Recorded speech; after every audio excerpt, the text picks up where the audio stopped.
Never dealt with something like this on Bondi Beach because the tower could get blown up. Defence Force bomb experts arrive.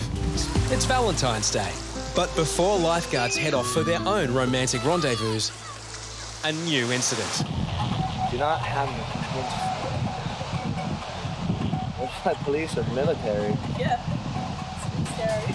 Oh my god. Where was it? Just In the water. I don't want to put flammable. Looks like a bomb. Nah. No, don't say that. Unwisely, Kyle gives it a nudge.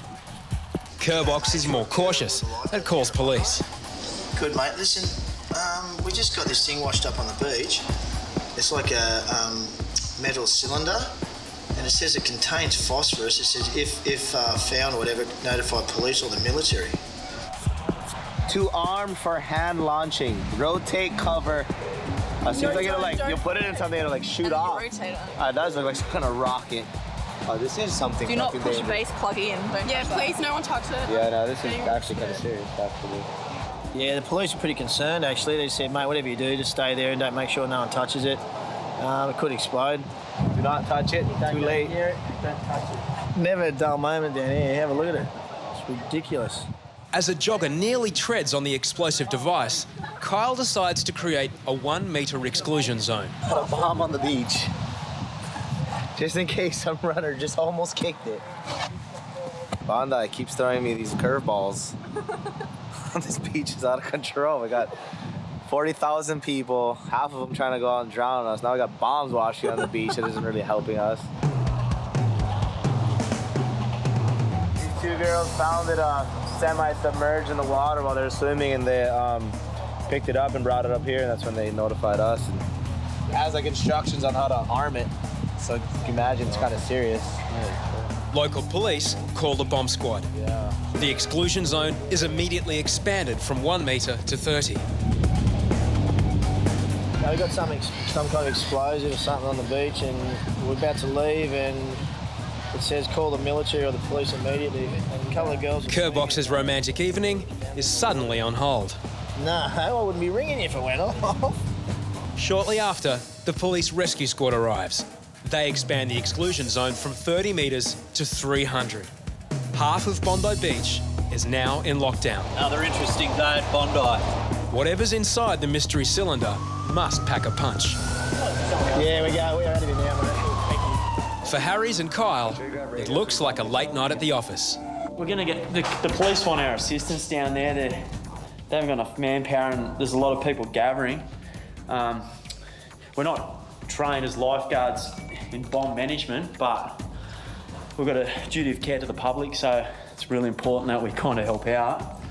Everyone's tired, they've just worked 10 hours on the beach, but what do? You just do your best, got to help out here. It's definitely escalated, mate. We got Harry's back in with him. He's come back to help us out, so yeah, it's all up. Ladies and gentlemen, can we all move back another 100 metres, please, from this area, just for your own safety? Just help us out. I wouldn't stand around. Could be a very serious matter. Move right back, thank you. What started as 4 witches' hats around the explosive device has become a lockdown of Bondi Beach. So we've got to stop this traffic coming through, they don't want cars. You guys want to move up to Campbell Parade for us, thank you. Come on, up to Campbell Parade.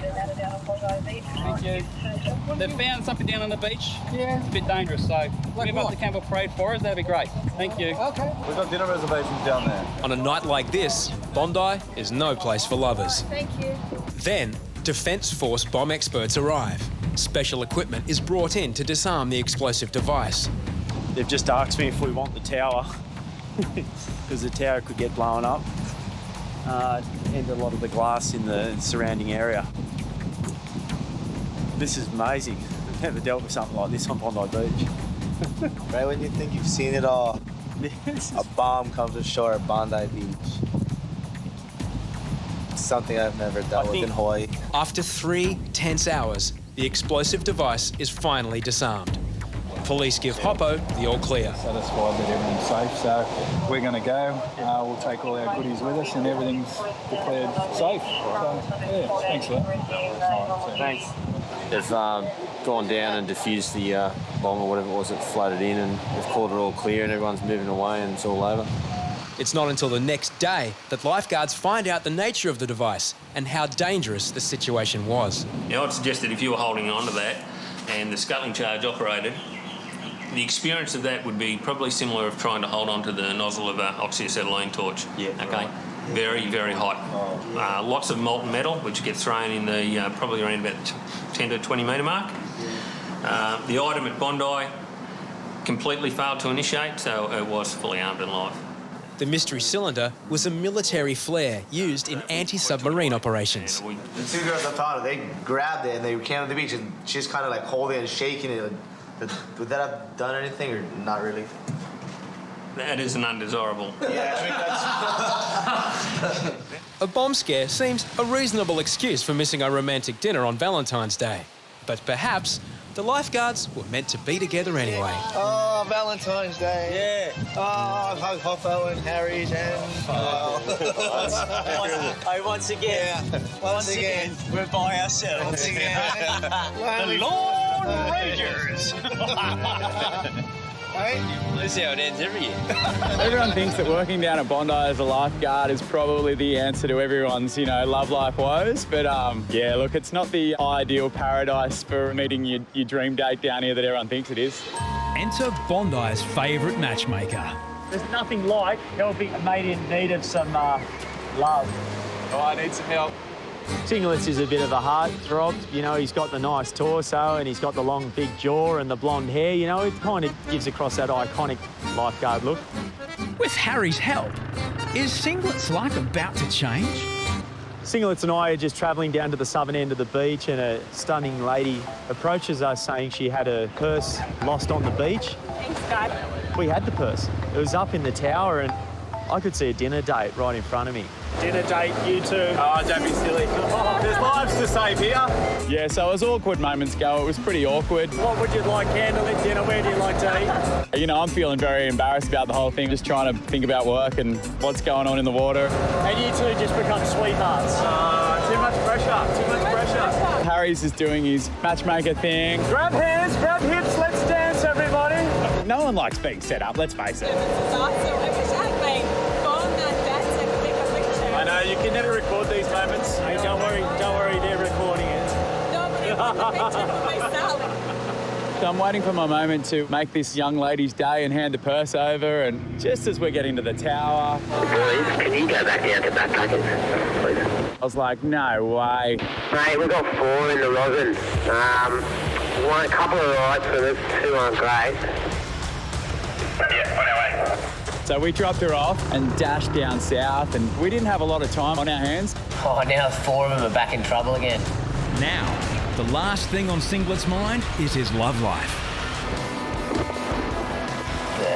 2 of them still haven't got their feet yet. Yeah, buddy, put them in your hands. Several men are in trouble. Harry's backs up. Yeah, so this job's all about teamwork, whether it be trying to, line your mate up with a girl in the buggy and next minute they've got you back in the water in the middle of backpackers. We support each other down here. On holiday from England, the men lost their footing as the rip pulled them off a sandbank. Minutes earlier, Singlets was a knight in shining armour to a woman who'd lost her purse. Still the hero, he's just seeing things differently now. His footy shorts were coming down and there was all sorts of bits and pieces hanging out, and yeah, it wasn't a pretty sight. I was doing my best just to look at something on the beach to keep a focal point, but he was having a good time. They owe us big time, those English guys. They ruined our moment. We were just escorting her up to the tower to get a wallet, and there was a bit of small talk going on, and so when love came to town, I tried to jump that train. We got to find him some love. And it was so close, and he was so normal. But you know what? She'll be back. She's from America, and everyone goes on trips, and they all want to see a native kangaroo when they come to this country. And she's got a lifeguard cross kangaroo right here. Wow. Yeah, look, you never know what happens down here, and if Buggy Girl did return one day, I certainly wouldn't be against, going for a drink maybe, or catching up. She lost her purse, you lost your heart.